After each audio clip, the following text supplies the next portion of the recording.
Suspense.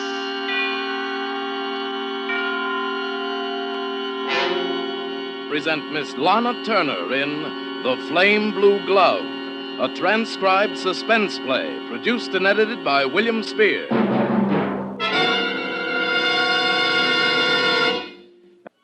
And now, with The Flame Blue Glove, and with the performance of Lana Turner, it hopes once again to keep you in suspense.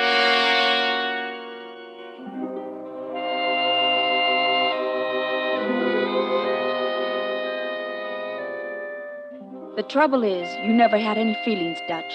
You don't know what it is to feel, not like other people feel. You've spent too much time looking out at the world through dirty windows. I never liked working for your detective agency. I never liked you, Dutch.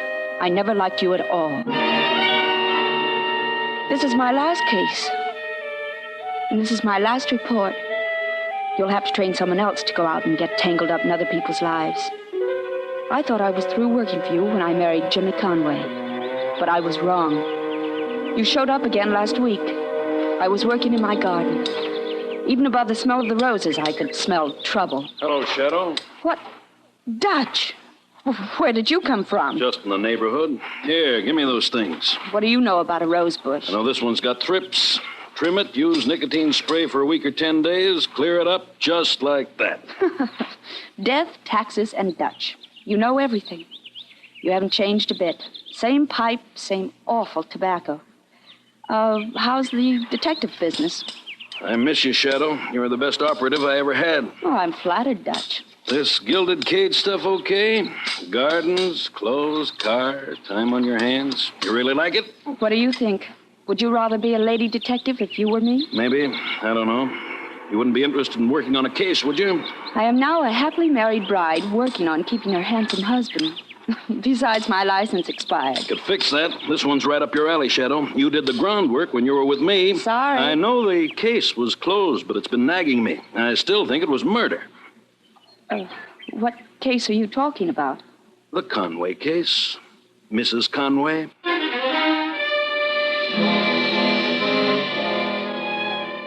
I looked at you.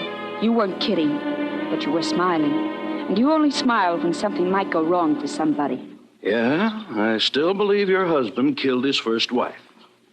Hate me? Who hired you? Nobody, just nagged by the fact, Shadow. Eloise Conway, wealthy wife of not-so-wealthy Jim Conway, drinks 10 dissolved sleeping tablets New Year's Eve.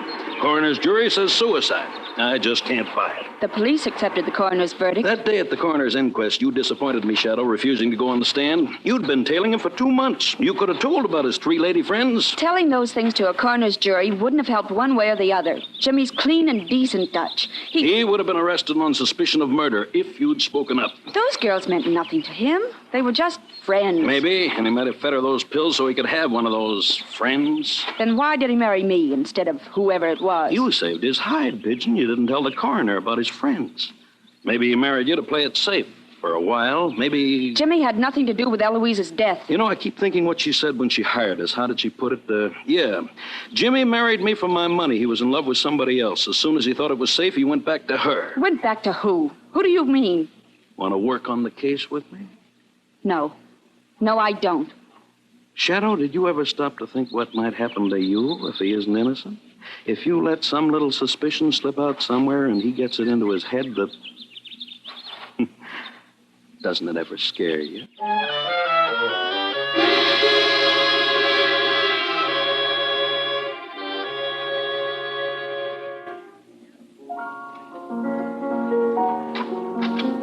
That song's just right, darling. Oh, Jimmy, you're home early. No, please, keep playing. Did I ever tell you I love you? You wouldn't if you knew how really bad I am. But I love you. Well, you certainly know how bad I am. I'll bet there isn't a husband in the country married to the girl who tailed him all over town before she... Please, Jimmy. Oh, I'm sorry. We've kidded about this before. It's just that I've had a bad day, that's all. My fault. Oh, you're trembling. Oh, poor darling. Sarah. Yes, Jimmy? Maybe you stay around this house too much. Or maybe it's around you too much. What do you mean? After all that's happened here, this is where Eloise died. I just thought maybe it gives you the creeps to live here. We can sell it, darling, get another place. Oh, no, Jimmy. This is our house now. I never was really jealous of Eloise. Well, there's nobody else. But, Jimmy, when Eloise did what she did, you had other friends? Now, Sarah. Were you in love with any of those girls? Kathy Dane, you used to sit around that nightclub listening to her sing. And Judy... Sarah, I never loved anyone. Not Kathy, not Judy, not Eloise, anyone. Until I met you. You believe that, don't you, Sarah? I want to, Jimmy. I want to so much.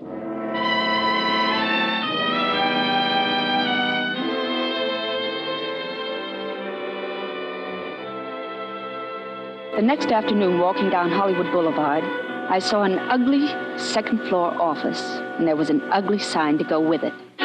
Dutch Detective Service. I came up to see you, Dutch, to tell you to drop it. I won't drop it. They blow their heads off and take poison and jump off of buildings and chew sleeping tablets. But they don't go around hiring detectives to watch their husbands before they do it. Eloise Conway was bumped, and I'm going to find out about it. You're not going to pin it on Jimmy. He didn't have anything to do with it. If he didn't, one of his little friends did. Look, these old reports of yours include the names of 3 dames he went out with while you were tailing him. Yes, that's right. A torch singer named Kathy Dane, his private secretary, Millicent Taylor, and a Miss $1 Million named Judy Fleetwood. And what about them? Look, Dutch, I asked Jimmy about those girls last night. They didn't mean anything to him. A woman knows her husband. Yeah, well, I know a woman. And if they want a guy bad enough, they'll kill for him. And one of them left his glove on the floor of the bedroom the night our client passed away. Oh, that old glove. The police weren't even interested in it as evidence. Well, I am. The police didn't have any Cinderellas to fit it on because you didn't mention Jimmy's girlfriends at the inquest. Which one of them does it fit, Shadow? Size 6.5, commonest size in the world. Fit anybody. Look, even fits me, Dutch. Well, the color's a little unusual. You'll grant me that? Flame blue? Yes, I guess so. All right. If we find the partner to this glove, we've got something. You gonna help? I can't. All right. There's other female ops in this burg. I kind of thought you'd like to do it. You know, see that your husband's handled fair and square, no frames or anything like that. Oh, all right, Dutch. I'll give it a whirl. Good. But in a week, you'll come to me and tell me I was right. That Jimmy's innocent. Oh, I'm sure I will, Shadow. I'm sure I will.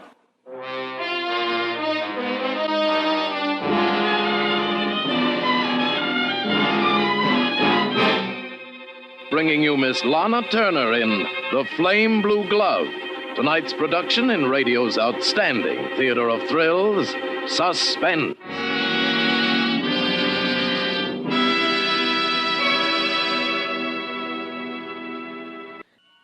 And now brings back to our Hollywood soundstage our star Lana Turner in The Flame Blue Glove, a tale well calculated to keep you in suspense.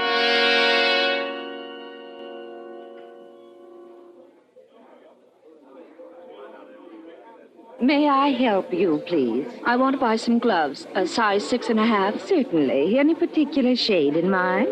Yes, blue. Blue? Yes, of course. Here's a lovely shade, hand-stitched. I was thinking of, well, more of a flame blue. Flame blue. Oh, I'm afraid... Oh, I do happen to have a pair. 6.5? Yes. Here you are. What about these? Yes, that's the pair. Exactly what I want. Oh, don't wrap them. I'll wear them. Lovely for cocktails. Yes, that's what I'm going to use them for.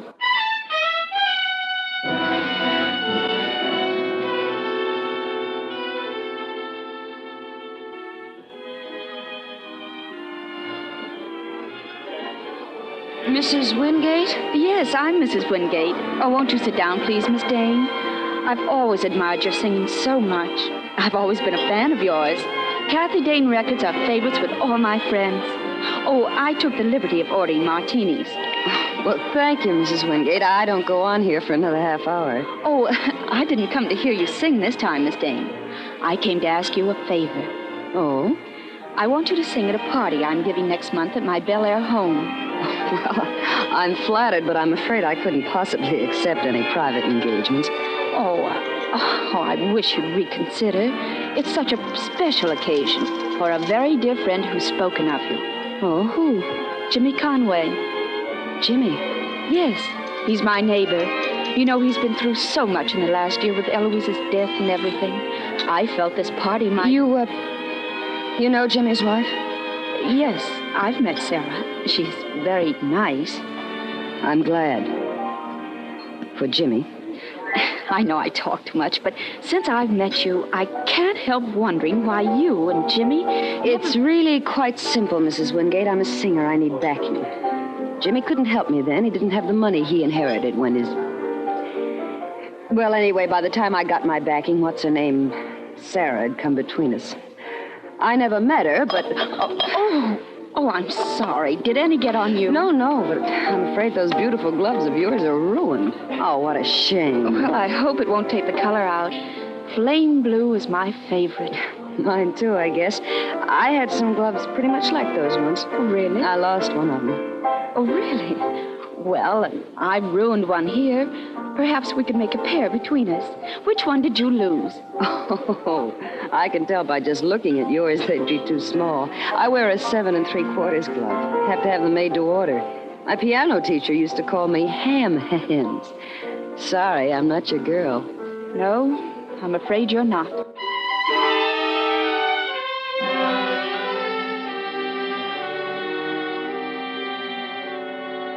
No, she wasn't, Dutch. I'd played the scene well. Smart. Oh, you'd have been proud of me, Dutch. It wasn't easy. Because I was playing with my own life, my happiness. But I did it just the way you taught me. And I gave you the report just the way you taught me. All facts, no emotion. All right, Shadow, so it isn't Kathy Dane. But that glove fits somebody. Dutch, I hate it. I'm shaking from it. Oh, Jimmy'll know I'm up to something. Look, drop the whole thing.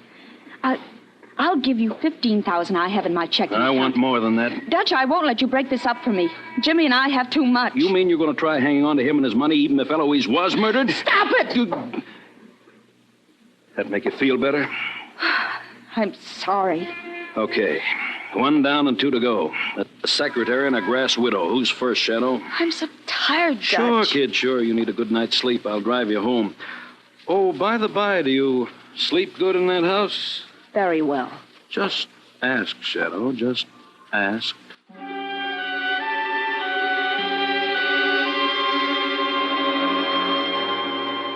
You drove me home. I don't know what I was thinking to let you do it.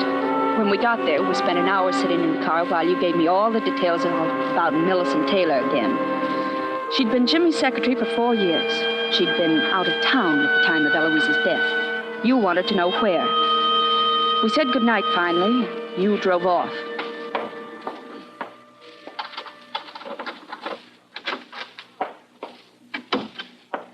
Evening, Sarah. Since when have taxis been slipping up to the house without lights? Oh, Jimmy, didn't you get my message? Sure, darling. You wouldn't be home for dinner. Why are you so nervous? Who'd you have dinner with? Oh, Louise Gowans. You remember Louise. She just got in from Honolulu. Oh, how is Lou? Oh, fine. Fine, Jim. She asked about you. Well, What is it, darling? don't you kiss your husband when you get home? Oh, of course. Well, what's the matter? You're smoking a new brand of cigarettes or something? No, Oh, your hair's full of a tobacco smell I seem to remember from somewhere. Oh, the cab driver was smoking a pipe. Oh, I remember now. That man you used to work for. He smoked an awful tobacco that I couldn't... It's just an old, cheap brand. So 2 people smoke it. Yes. Yes, of course.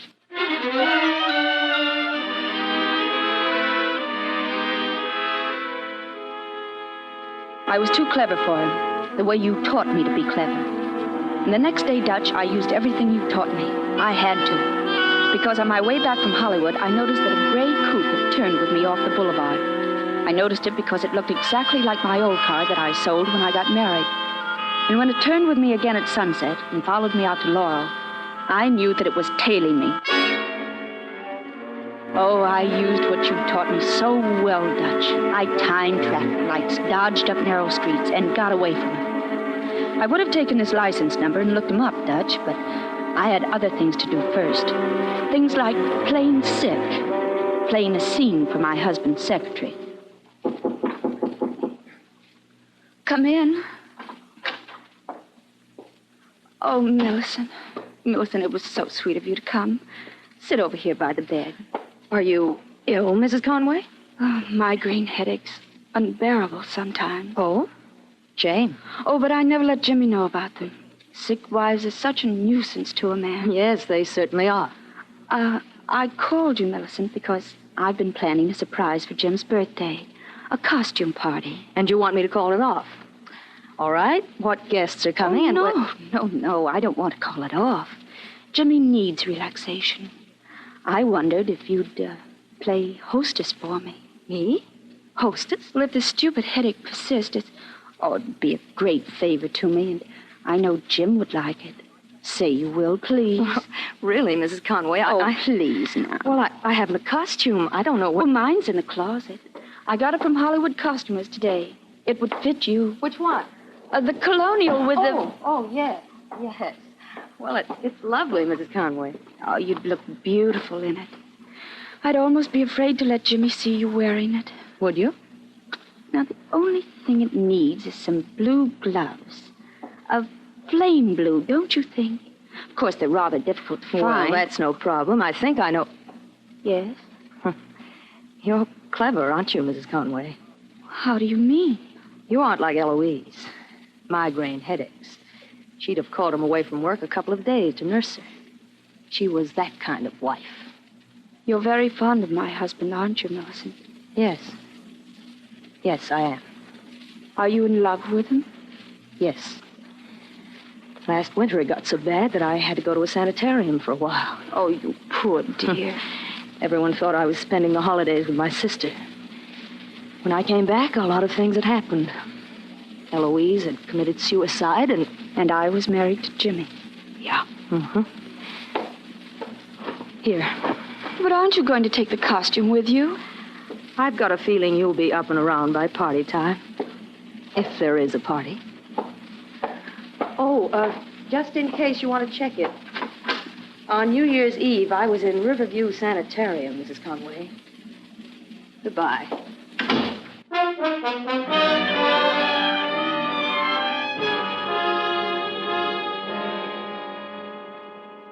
Just another secretary carrying a torch for a boss. Another bad lead, Dutch. You checked on it next morning. Well, that's that, Shadow. Okay. But there's still the grass widow. She's smart. Judy Fleetwood. Look, she was in Reno getting a divorce. Cleaning service is good, and that glove might fit her. Oh, okay. Well, anyway, we're getting near the end, aren't we? You won't say uncle, will you, Dutch? Nope.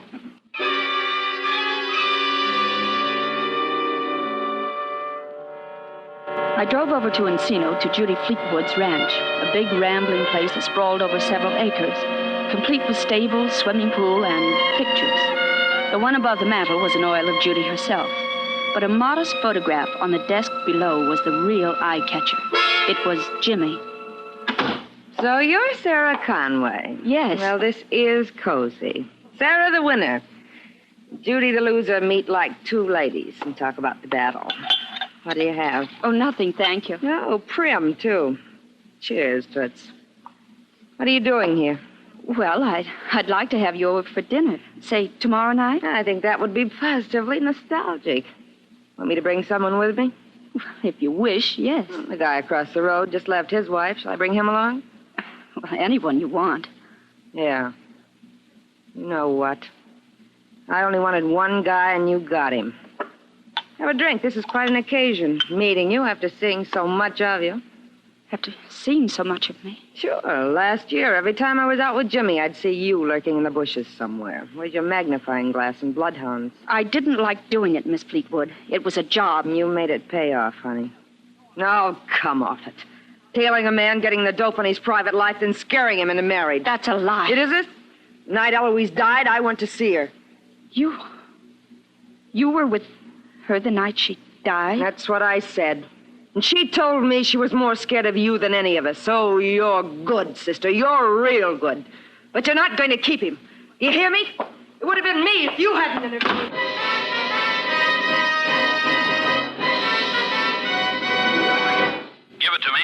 Dutch, Judy Fleetwood was there the night Eloise died. She told me so herself. That's how smart she is. Good. Anything else? Well, I didn't get a chance to find out about the glove. I got so I mad. found the glove, Shadow.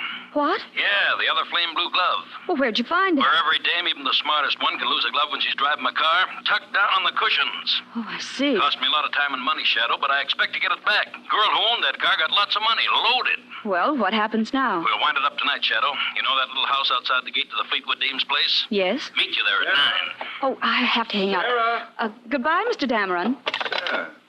Who are you talking with? Oh, just a friend. Jimmy, do you think I'm lying? 2 nights ago, you were having dinner with Louise Gowans. She'd just come in from Hawaii. Yes? Louise called me at the office today. She tried to get you at home. She told me she just got in today from New York.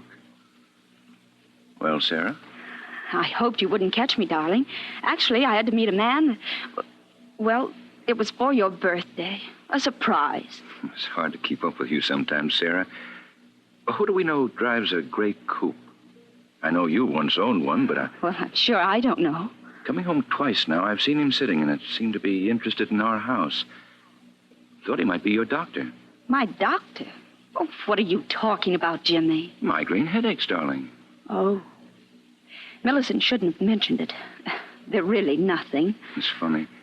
Eloise used to have migraines. Here, What are those? take 2 of these. Put you right to sleep. I don't want you to suffer anymore. You shouldn't take too many of these, of course. Well, that's awfully sweet, Jimmy, but I feel perfectly fine. Do as I say. Here, take them. But Jimmy did. All right. Now, go on up to bed. Sarah, I'm sorry I found out about my birthday surprise. Yes, darling. I'll have to plan a surprise for you someday, won't I?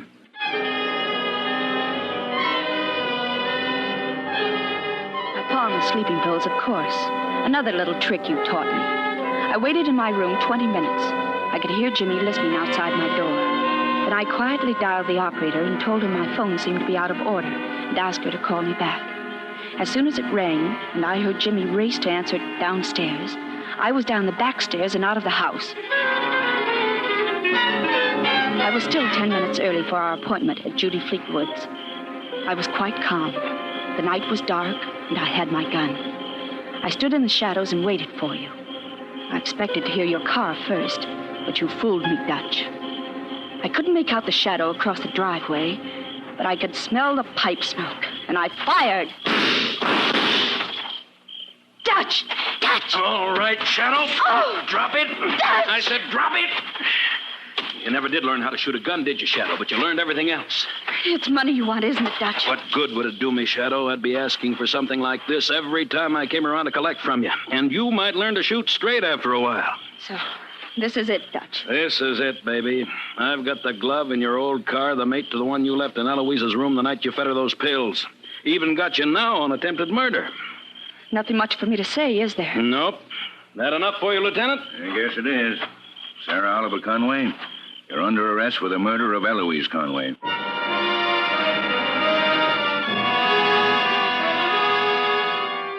Jimmy came to see me today. He said you phoned him yesterday and told him I would attempt to kill you because you were closing in on me for Eloise's murder. Dutch, Jimmy gave me 2 sleeping pills after he talked to you. He was trying to keep me from doing anything until he could think of some way out of all this.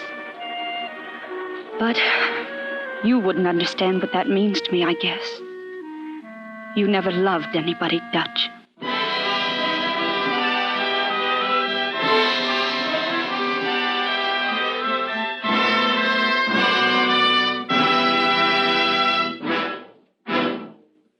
Suspense. Tonight's star, Lana Turner.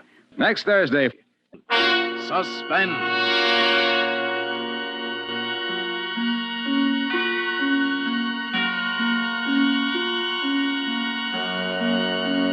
Tonight's transcribed suspense play was produced and edited by William Spear and directed by Norman MacDonald. Music for Suspense is composed by Lucian Morawek and conducted by Lud Gluskin. The Flame Blue Glove is an original radio play by Lois E.B. and John C. Fleming, adapted for Suspense by E. Jack Newman. This is CBS, the Columbia Broadcasting System.